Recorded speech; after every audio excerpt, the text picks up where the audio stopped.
आदिल खान, यहाँ पर exit poll आने के बाद चर्चा सबकी हो रही है, एनएलडी की हो रही है, जेजेपी की तरह ही स्थिति अब आपकी भी नजर आ रही है। पहली बार 90 सीटों पर उतरे और चर्चा कहीं नहीं। डबल इंजन फेल का आप जरूर बीजेपी पर हमला जरूर बोल रहे हैं, लेकिन आपका इंजन?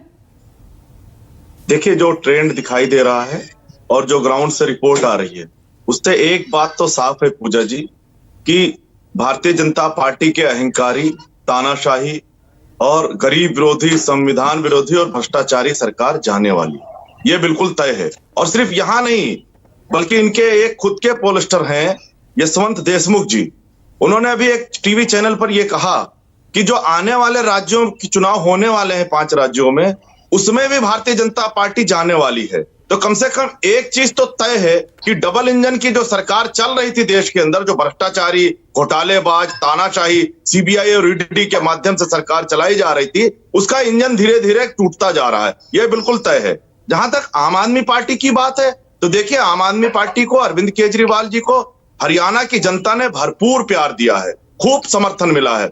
ग्राउंड पर हमारा जो संगठन है वो मजबूत हुआ है, और एक राजनीतिक पार्टी के लिए मुझे नहीं लगता कि इससे अच्छी और कोई चीज हो सकती है। दूसरी बात, जब कल रिजल्ट आएगा तो आप देखिएगा कि जो सरकार बनने जा रही है हरियाणा में, उसकी चाबी आम आदमी पार्टी के पास ही होगी, ये तय है। रही बात, अभी मैं भारतीय जनता पार्टी को सुन रहा था, ये कह रहे थे, कोई गारंटी की बात बता रहे थे। भाई साहब, 10 साल से केंद्र में आपकी सरकार चल रही है, आप आपने झूठे जुमले दिए थे, एक पूरा करके दिखा दीजिए। और मैं आपके चैनल पर आज एक चैलेंज करके जाता हूं पूरी भारतीय जनता पार्टी को, अगर इनके अंदर हिम्मत है, 22 राज्यों में भारतीय जनता पार्टी की सरकार है, किसी एक राज्य में बिजली मुक्त करके दिखा दें, हम मान जाएंगे।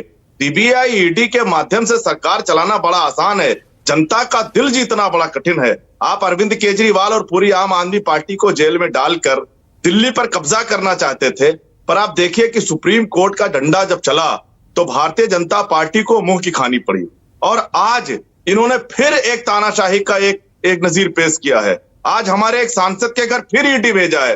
मैं भाजपा से कहना चाहता हूं कि अब अपनी ये नौटंकी या ड्रामेबाजी बंद करिए, ये एजेंसियों का दुरुपयोग बंद करिए। जनता आपको जिन जिन राज्यों में चुनाव हो रहे हैं वहां नकार रही है, कम से कम कुछ तो डरिए, कुछ तो खौफ खाइए। लेकिन हरियाणा में आपकी एक्सेप्टेंस नहीं बढ़ पा रही है ना?